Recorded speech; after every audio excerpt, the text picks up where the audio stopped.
Hello everybody, welcome to Just Upright. My name is Doc Jean Ruder. I'm a doctor of physical therapy and I'm your foreign educated physical therapist guide to US application. I hope you guys are doing great.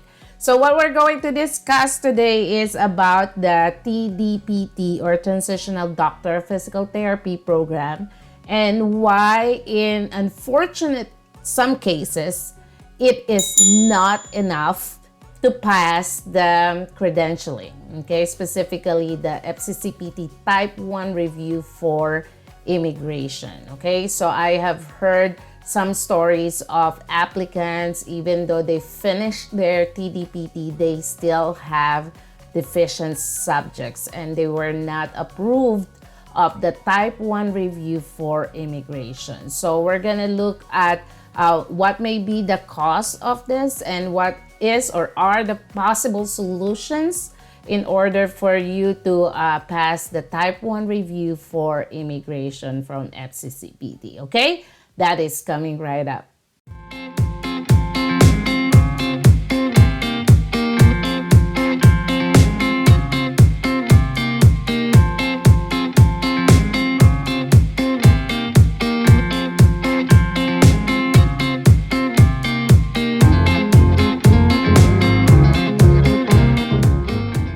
All right, guys. So, in order for us to understand why some transitional doctor of physical therapy graduates, foreign educated physical therapists who are trying to apply here to the United States as a physical therapist, still may have some deficiencies, even though they finish the tDPT degree. Okay, is through understanding the coursework tool. Okay, so coursework tool, this is a list of subjects and trainings that is basically the standard, the current standard of the US right now. So I call this in simple terms like a cheat sheet that the FCCPT and other credentialing agencies are using to compare if you have the trainings. Okay, so they have all the list of the trainings and the courses and the subjects, and they will compare your trainings and subjects and your courses and see if you have any deficiency or you completed all those trainings, courses, and subjects. Okay, so let's have a contrast of coursework tool number 5 and number 6, okay, so that you will see and understand how the coursework tool number 6 evolved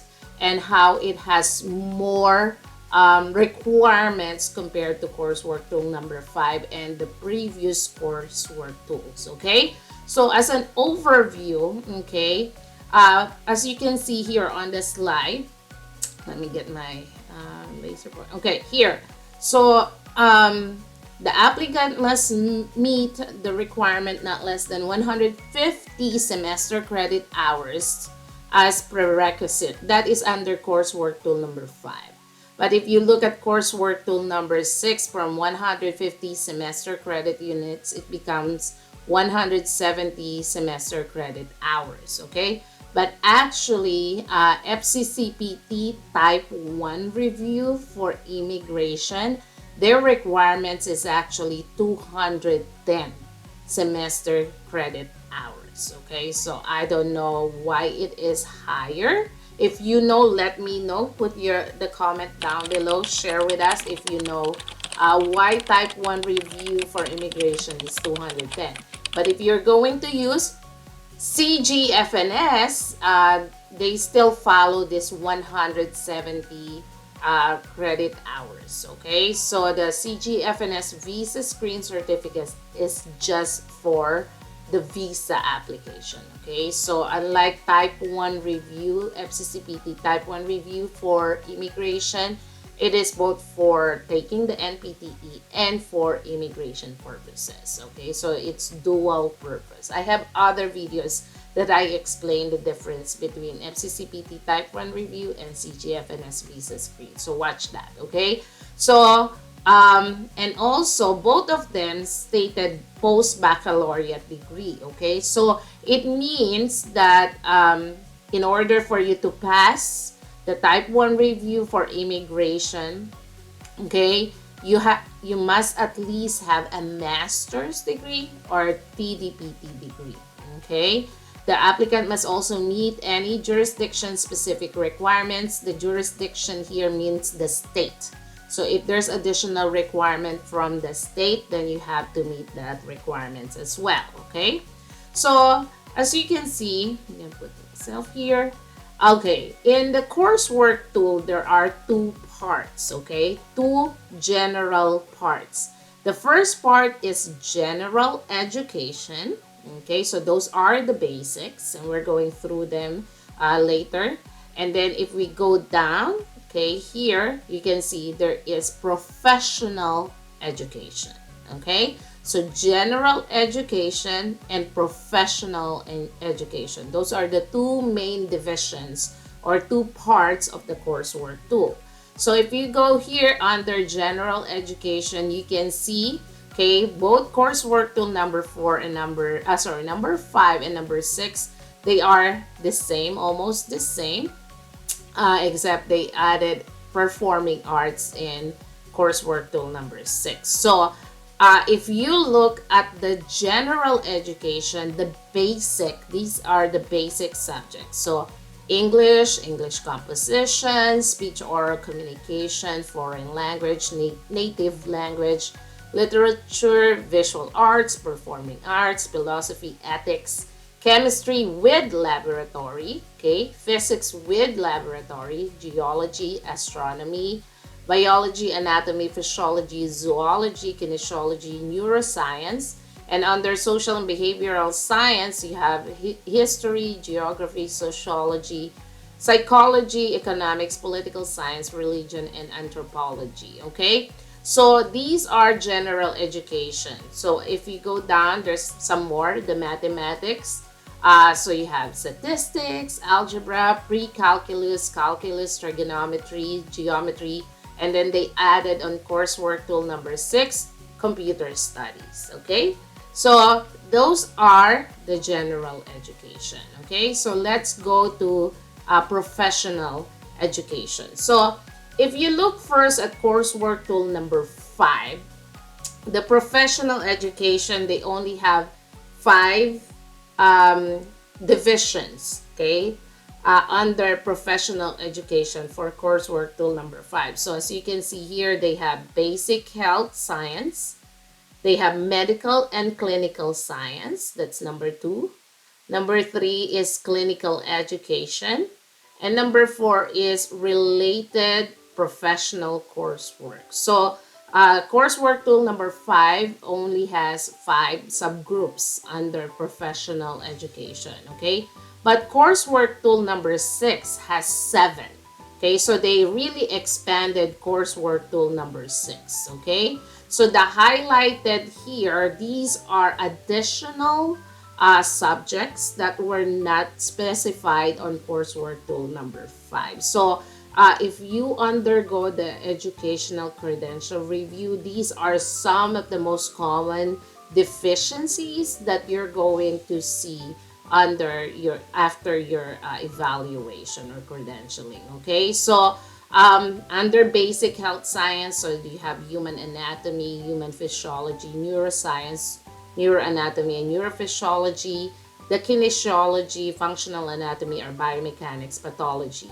So these are common deficiencies. The highlighted one: pharmacology, genetics, histology, nutrition, exercise science, psychosocial aspects of health, disability, physical therapy, diagnostic imaging. Okay, so the second part under coursework tool number 6 is medical science. Okay, so the medical science is like the general system of the body, such as the cardiovascular, respiratory, endocrine, and metabolic, renal, immune, integumentary, musculoskeletal, neurologic, system interactions, differential diagnosis, medical surgical condition across the lifespan of pediatrics and geriatrics. So number 3 is examination. So just pause this video and read this. So this is the examination. They just specified, uh, the smallest detail under examination, from patient history, screening, system review, and physical exam test and measure selection. Okay, and then the fourth part is evaluation.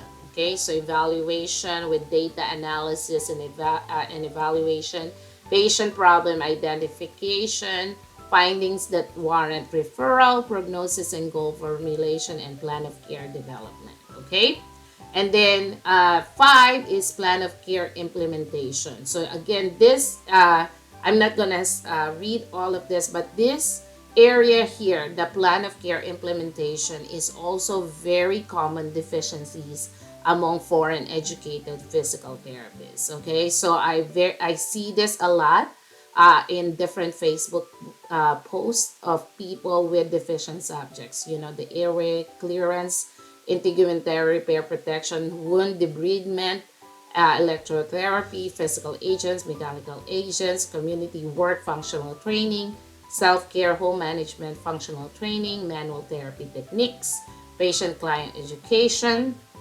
prescription application, etc. of the orthotic device, therapeutic exercise, mobility training, okay, so on and so forth. Okay, so there's intervention, plan of care management, supervision of support staff, outcome assessment, discharge, discontinuation planning, and patient-related emergency procedures.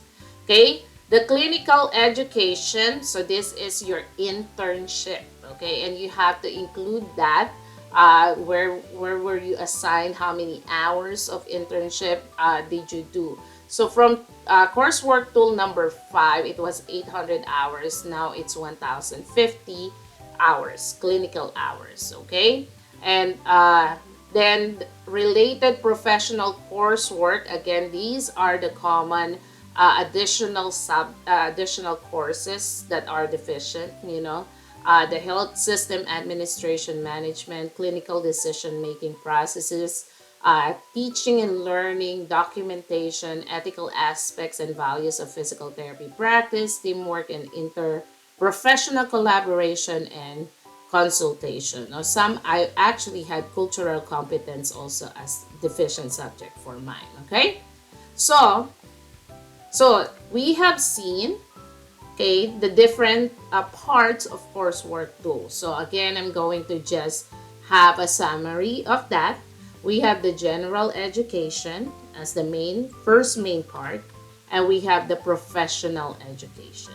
Okay, so the general education is basically the basics, anatomy, physiology, kinesiology, English, etc., chemistry, physics, and whatnot.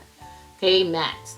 The professional education is just what we do as a physical therapist, it's specifically for us. And there are so many additional courses and breakdown that they did under coursework tool number 6 that you cannot see under coursework tool number 5. Okay, all of this, actually the ones that I specified here and these are all additional.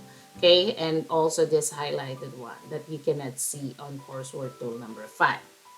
Now I'm going to explain to you why the coursework tool number,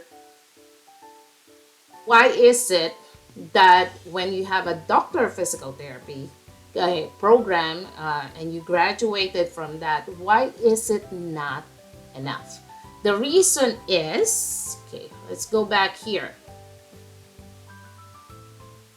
One of the main common problem is that the doctor of physical therapy program will address, most of them will address, professional education aspect, such as what you see here. Okay, especially the examination part. Okay, this examination part, evaluation, the plan of care implementation, and this other related professional coursework. Okay, Doctor of Physical Therapy will address mainly the professional education part, and it depends on what school you attend. And if you have to ask if you have deficient subjects, let them know what your deficient subjects are and ask them if it will be discussed, it will be included in the curriculum that if you're going to enroll to their tDPT program. Okay, so tDPT will just address the professional education part. tDPT will not address, no tDPT. There's no transitional doctor of physical therapy program that will address the general education, because you should have gotten this from your bachelor degree, okay, from your school when you did your bachelor program. Okay, so the main reason why a lot of people with tDPT programs still cannot pass the type 1 review for immigration is because they're lacking the general education. Okay, so even though they enroll to a tDPT program that address all of this, okay, professional education, but it did not address this, the general education. It did not address the English composition, the chemistry with lab, the physics with lab, the geology, astronomy, biology. It did not address that because that is not what tDPT is for. The Transitional Doctor of Physical Therapy program is for you to have increased knowledge and competency on examination, on evaluation, on knowing the different approach and techniques of different patient condition that you may encounter in the clinic. The tDPT program will not review or will not give you subject like English composition, mathematics. So that is the main reason why the tDPT program may not be enough. Okay? So I hope that is clear, and I'm going to make some more emphasis.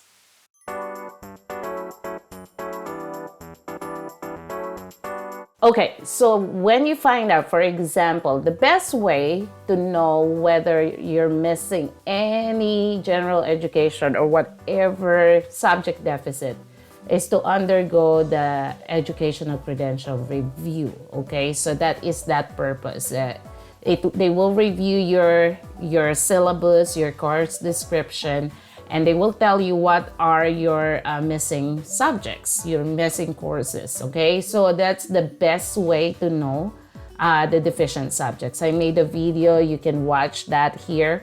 I'll put the link here about how to know the deficient subjects. Okay, so when you know that you have general education missing, okay, again, general education, not professional education.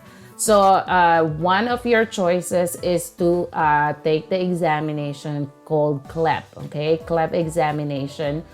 It is an online exam. FCCPT acknowledge that once you pass it. So you just have to pass the basic. For example, you're missing, geometry, okay, trigonometry. You take that exam online, and once you pass it, you prove that you are competent enough on that subject, and they will accept the document after you pass that exam. Okay, so you have to take note. There are very limited, subjects that you can take online. Okay, those subjects that we named before, like chemistry with laboratory, you cannot take an CLEP exam for that. Okay, if you're missing chemistry, physics with laboratory, you have to enroll. This is the second option, is to enroll to a local university or college offering that subject. Okay, so just like what you did with your bachelor or master's or tDPT degree, after, not during, after you're done taking the subject, okay, you have to ask the school to submit the curriculum, the course description, the syllabi to FCCPT, so that FCCPT can review it, okay, and can check it out that you completed it, okay? So for, re-evaluation, okay? So again, the for general education missing, you can do the CLEP examination. Those are basic examination online that is accepted by FCCPT. Okay, and then I will make another video about just the CLEP exam. Watch out for that. And then another is to enroll to a local university in your country or wherever you may be and take those missing subjects that you have. But if you can pass the CLEP exam, it is a lot cheaper than going through, the entire time, the entire fee going to the school. Okay, so hopefully just the CLEP examination, again, without the laboratory part, you can pass those missing general education subjects and get done with those general education deficit. The CLEP exam will not, I repeat, CLEP exam will not cover the deficiency for the professional education that we talk about, okay? It will just cover the basic, the math, the English, the composition, okay? And things like that, okay? So guys, if you have any experience with CLEP examination, I never did CLEP examination, let us know, put a comment down below so we can share your experience with other foreign educated physical therapists. Was it hard? Was it easy? How long did it take you, and things like that, okay? And if there are other means or ways that you completed your deficient subjects, let us know also so we can help out our fellow educated physical therapists around the world. Thank you so much, guys, for watching. I hope this video is helpful for you, and share this video. Subscribe if you haven't subscribed yet, because it will help me reach as many foreign educated physical therapists around the world. Thank you so much for watching. Until the next video, stay blessed.